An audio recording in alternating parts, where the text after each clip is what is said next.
Para uns, um grande trapaceiro.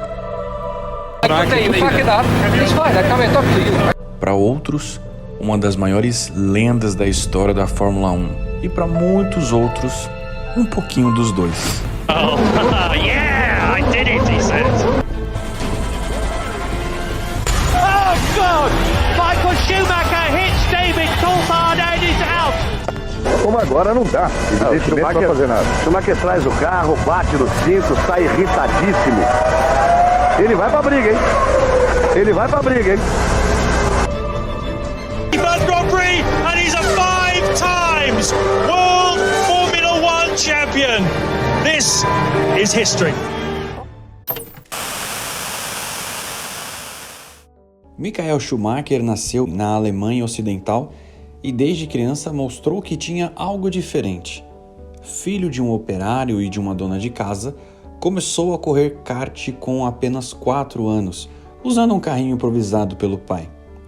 Ainda muito jovem, venceu o campeonato alemão de kart júnior e depois o europeu de kart, enfrentando pilotos que, anos depois, também chegariam à Fórmula 1.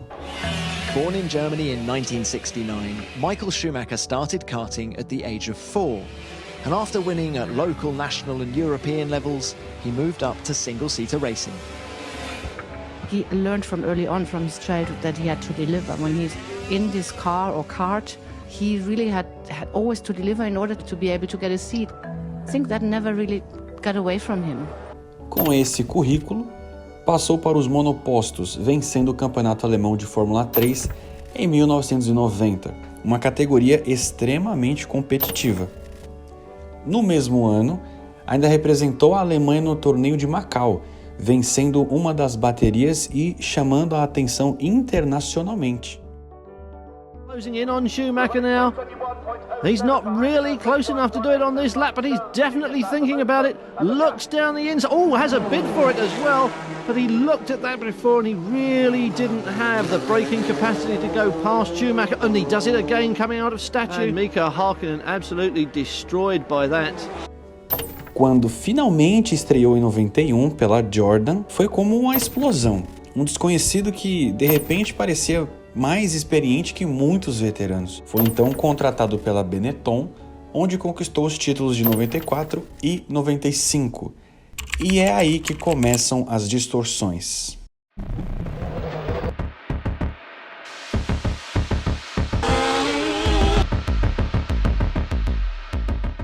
Críticos apressados e adversários incomodados passaram a espalhar que ele só venceu por causa de supostas irregularidades no carro. Mas isso é uma narrativa rasa e covarde. Ninguém vence. Kart, Fórmula 3, desafia campeões e domina corridas só porque tem um carro bom. Schumacher foi o cérebro por trás de muitas vitórias. Um piloto que entendia o carro como poucos, que passava horas com os engenheiros, que buscava cada milésimo de segundo com obsessão. Reduzir seus feitos à trapaça não é só injusto. É uma tentativa de apagar a história de alguém que subiu cada degrau com talento, suor e entrega total à Fórmula 1. A verdade é que Schumacher não precisou trapacear. Ele era simplesmente o melhor. Após conquistar o mundo com 2 títulos pela Benetton, Michael Schumacher tomou uma das decisões mais corajosas e impopulares de sua carreira: trocar uma equipe vencedora por uma Ferrari em ruínas. Em 96, a escuderia italiana era tradicional, sim, mas estava atolada em fracassos, crises internas e uma seca de 17 anos sem títulos de pilotos. Poucos entenderam, muitos riram, mas Schumacher não buscava conforto. Ele queria construir algo que ninguém mais tinha conseguido: trazer a Ferrari de volta ao topo pela força da excelência. E essa reconstrução custou caro. Em 96, o carro era um desastre. Quebrava, era lento, instável. Mesmo assim, Schumacher fez milagres. Como a vitória lendária em Barcelona debaixo de chuva, guiando como se tivesse pneus mágicos. Schumacher vai para fazer a curva, entrar na reta. Na contagem regressiva ele vai fazer exatamente o que precisava. Michael Schumacher. A Ferrari vence na Espanha. Schumacher vence pela primeira vez na Ferrari. É felicidade total do Jean Todt, do pessoal todo da Ferrari. Os italianos abrem um sorriso. O torcedor da Fórmula 1 vê uma Ferrari de novo na frente e vê o alemão Michael Schumacher vencendo pela primeira vez na escuderia italiana. Schumacher. Em 97, brigou até a última corrida com Villeneuve, mas perdeu o título e foi desclassificado do campeonato após um toque controverso que nós vamos ver daqui a pouco a respeito disso. Em 98, foi vice mais uma vez, com derrotas dolorosas, punições discutíveis e erros da própria equipe.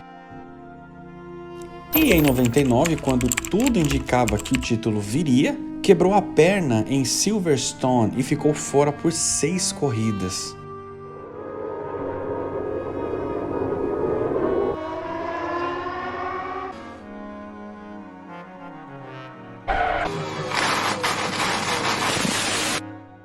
Quatro anos seguidos, apanhando, sofrendo, sendo cobrado e ninguém falava nada.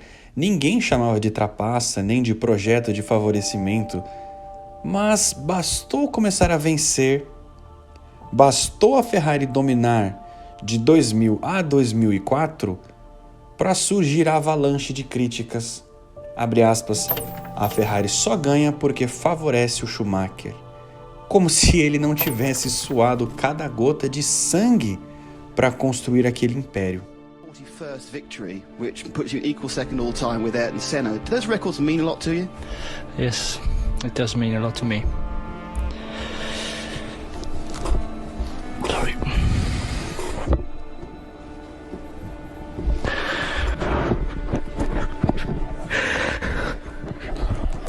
O que essa gente nunca mostra é que Schumacher não era apenas um piloto. Ele era um engenheiro de alma, um obcecado por performance. Ficava horas com os técnicos após os treinos, entendia a fundo cada componente do carro, sugeria ajustes, corrigia mapas de motor, desenhava estratégias. Há relatos de que ele treinava em pistas molhadas durante a madrugada, sozinho, para dominar o comportamento do carro em todas as condições. Enquanto outros pilotos iam embora após a entrevista coletiva, Schumacher estava com os engenheiros. Ele não era favorecido, ele era o motivo pelo qual a equipe inteira se tornava melhor. É claro que a Ferrari, como qualquer equipe que quer ser campeã, tomava decisões em prol do campeonato. Depois de perder mundiais em 97 e 98 por poucos pontos, é evidente que a equipe passou a priorizar o piloto com mais chances de vencer. Isso não é trapaça, é estratégia, é Fórmula 1. E mesmo nos momentos mais polêmicos, como no GP da Áustria em 2002, quando Rubens Barrichello foi instruído a ceder a vitória, foi o próprio Schumacher que subiu ao pódio e entregou o troféu ao companheiro, reconhecendo a injustiça daquele momento. Isso não te contam, porque reconhecer que ele era um líder completo, humano e obsessivamente comprometido com a vitória exige mais do que manchetes fáceis, exige honestidade. Hoje não! Hoje não! Hoje sim! Hoje sim! É inacreditável! Olha, é inacreditável! Não há nenhuma necessidade da Ferrari fazer isso. Se eu tivesse apostado todo o meu dinheiro, eu teria perdido. Porque não há nenhuma necessidade da Ferrari fazer isso. No último metro. Não é possível, né? Não precisa disso. O Schumacher não vai comemorar a vitória, né, Schumacher? O domínio da Ferrari entre 2000 e 2004 não foi presente, foi consequência. Schumacher construiu aquilo com suor, sangue, técnica, dor e genialidade. E é por isso que seu nome estará para sempre gravado na história, muito acima dos rótulos baratos que tentaram colar nele. Michael Schumacher nunca foi um piloto comum. Seu estilo era agressivo, técnico e cirurgicamente estratégico. Ele não pilotava só com reflexo, pilotava com cérebro. Sabia controlar pneus, prever a corrida, entender cada detalhe do carro. Era frio, calculista e implacável. E por isso virou alvo. Um alvo fácil.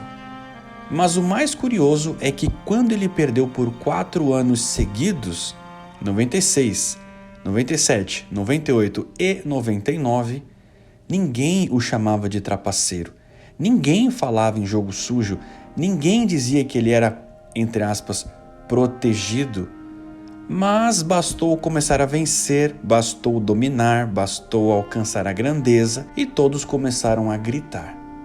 Como se fosse pecado ser melhor. Muito se fala das polêmicas. O toque em Damon Hill em 94, o acidente com Villeneuve em 97, a parada em Mônaco em 2006. E sim, são episódios que merecem ser discutidos, mas com responsabilidade e contexto. Não estamos aqui para apagar nada, mas para colocar cada peça no seu lugar. You've got everything to lose.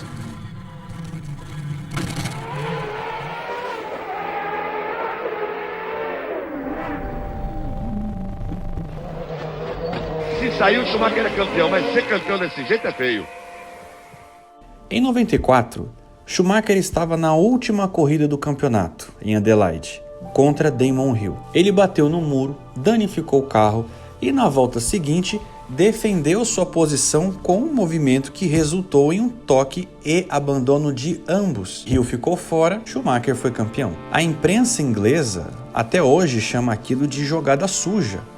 Mas o que ninguém lembra é que o carro do Schumacher já estava comprometido e que qualquer piloto em situação de título teria feito o mesmo. Prost, Senna, Piquet, todos têm momentos assim no currículo.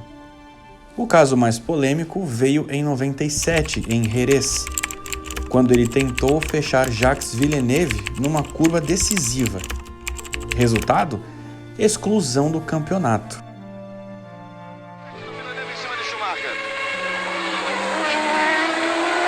Botou por dentro o Villeneuve, fechou, Schumacher jogou em cima.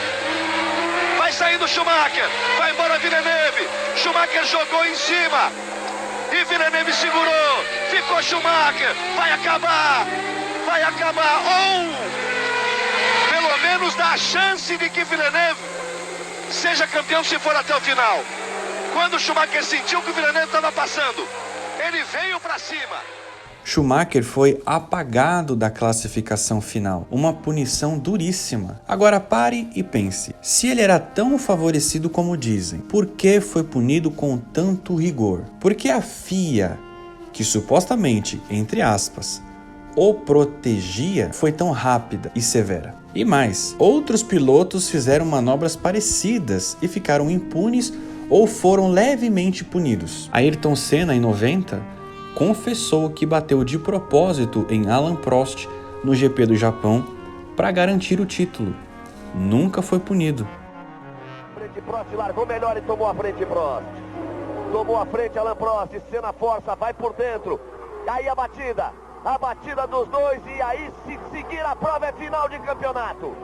Se seguir a prova é final de campeonato. Alain Prost e Ayrton Senna, os dois logo na largada. Senna e Prost, Senna das costas para Prost.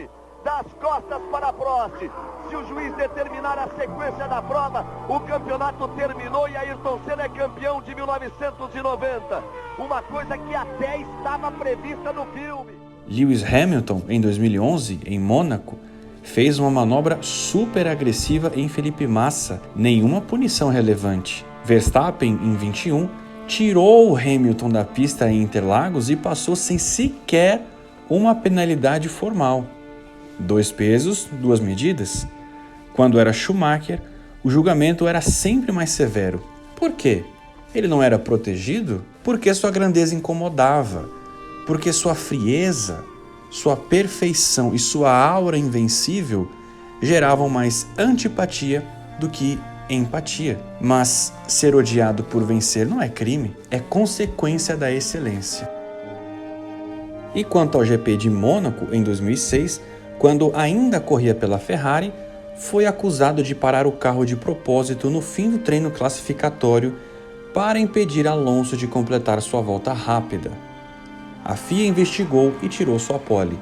Mas mesmo nesse caso, não houve prova concreta na época, só interpretação. Em qualquer outro piloto teriam dado o benefício da dúvida. Com Schumacher, a sentença já vinha antes da análise. Ele foi um competidor extremo? Sim, mas também foi um obcecado por justiça técnica. Ficava horas com os engenheiros, entendia cada parafuso do carro, treinava com pista molhada à noite, enquanto outros já estavam em casa. Era o primeiro a chegar, o último a sair. Então, não se trata de favorecimento, trata-se de merecimento. Schumacher incomodava porque fazia o que poucos tinham coragem ou capacidade de fazer. Foi punido quando mereceu, mas também foi julgado com muito mais dureza do que outros ídolos do esporte. E ainda assim, venceu. E isso, meus amigos, ninguém pode apagar.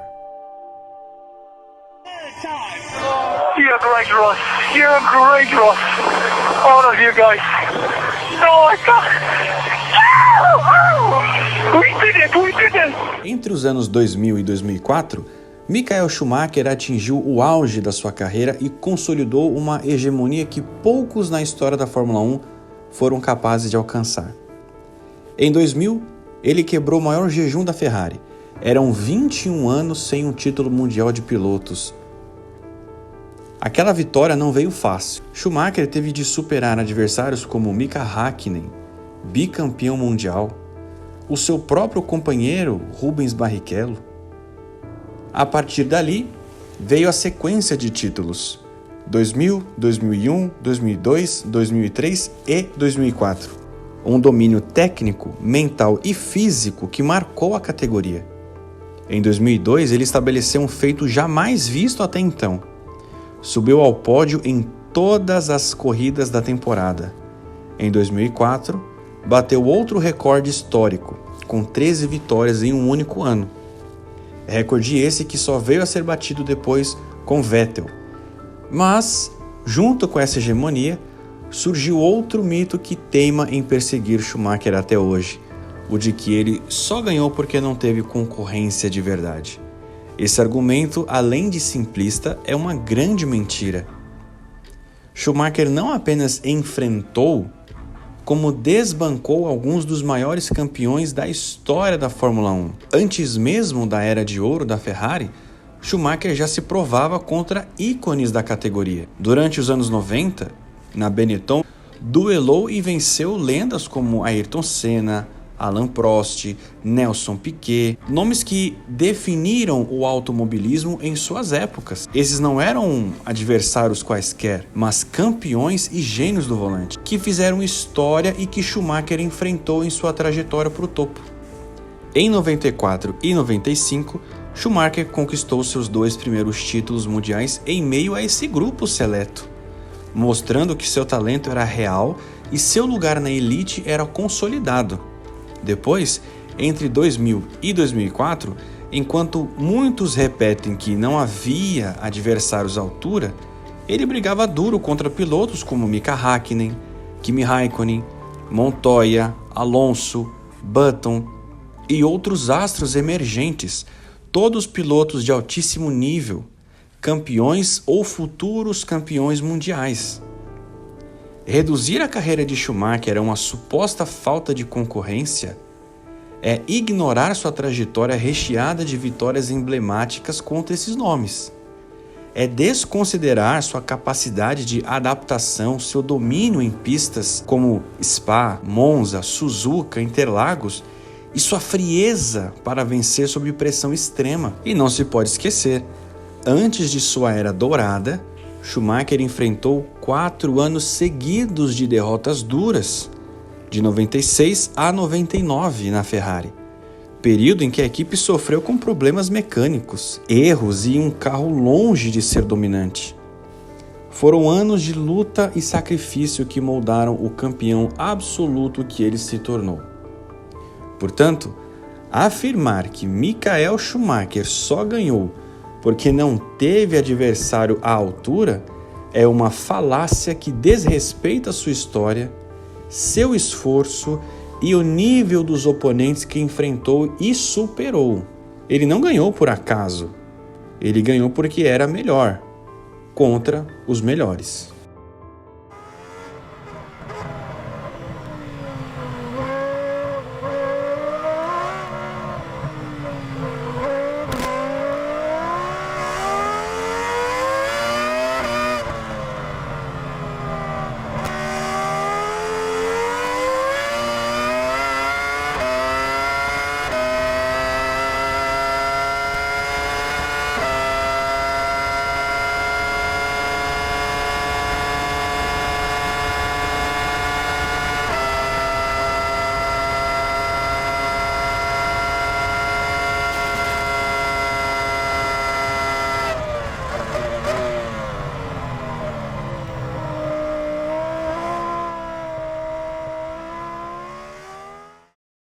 It's going to be my last Monza race I'm going to do. At the end of this year, I've decided together with the team that I'm going to retire from racing. Após o fim da temporada de 2006, Michael Schumacher se despediu da Fórmula 1 pela primeira vez. Saía como um verdadeiro colosso do esporte, detentor de 7 títulos mundiais, 91 vitórias, 68 pole positions, incontáveis recordes e uma legião de fãs que o amam e rivais que o odeiam. And it's what I look for. I look for the challenge. I want to know it. Mas a chama da velocidade ainda queimava forte. Em 2010, após 3 anos afastado, Schumacher surpreendeu o mundo ao retornar, agora vestindo as cores da Mercedes, uma equipe em reestruturação que, na época, ainda não era dominante. Muitos esperavam que ele apenas ocupasse espaço ou vivesse da fama, mas, mais uma vez, o alemão provou que era feito de outra matéria. Mesmo sem vencer corridas, foi fundamental na construção do time que, anos depois, dominaria a Fórmula 1 com Hamilton. Seu conhecimento técnico, capacidade de ajustar carros com precisão quase cirúrgica e a dedicação no desenvolvimento foram a base de tudo.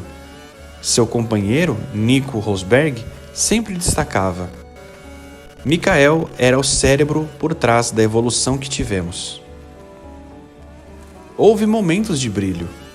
Voltou ao pódio na Europa em 2012, foi o piloto mais rápido em Mônaco 2012 na classificação, só não largou na frente por uma punição anterior e constantemente era mais rápido do que o carro permitia.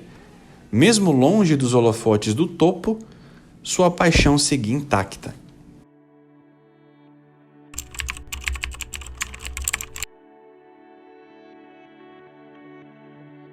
É considerado crítico o estado de saúde do ex-piloto de Fórmula 1 Michael Schumacher, que hoje de manhã sofreu um ferimento grave enquanto esquiava na França. O acidente de Michael Schumacher completa uma semana. Há uma semana o mundo tenta entender o que aconteceu. Este domingo, parentes foram visitar o Schumacher. Agora nós estamos passando bem ao lado de onde aconteceu o acidente. É lá onde ficam aquelas pedras. Hoje elas estão mais cobertas do que no dia do acidente porque tem nevado bastante. Mas é bem ali, foi bem ali que o Schumacher caiu. Infelizmente, a história tomou um rumo triste e inesperado. Pouco depois de se aposentar de vez em 2012, em dezembro de 2013, Schumacher sofreu um grave acidente enquanto esquiava nos Alpes franceses. Um impacto brutal na cabeça o deixou em coma. Desde então, seu estado de saúde é mantido em profundo sigilo pela família. E o mundo vive um luto silencioso, como se uma lenda tivesse saído de cena sem dizer adeus. Michael Schumacher não foi apenas um piloto. Ele foi a revolução sobre rodas. Mudou a maneira como se corre, como se treina, como se lidera uma equipe. Treinava com pista molhada, vivia com os engenheiros, aprendia o carro nos mínimos detalhes. Não esperava o sucesso, construía ele, para si e para os outros. Foi amado, odiado, exaltado e criticado, mas ninguém jamais ousou ignorá-lo, porque, no fim das contas, Michael Schumacher era e é inevitável. Seu legado está cravado no asfalto da história da Fórmula 1. Schumacher não foi apenas um campeão nas pistas. Ele foi e é um símbolo de superação, técnica e paixão pelo automobilismo. Mesmo diante do silêncio que o envolve desde 2013, sua presença continua viva em cada curva da Fórmula 1, em cada fã que se inspira em sua trajetória. Que sua força continue sendo luz para todos nós e que um dia possamos, quem sabe, vê-lo sorrir novamente. E mesmo que ele nunca mais diga uma só palavra, o mundo inteiro continuará ouvindo o rugido dos motores que ele eternizou. Oh, yeah, I did it, he said. Michael Schumacher. Oh my God! We did it! We did it!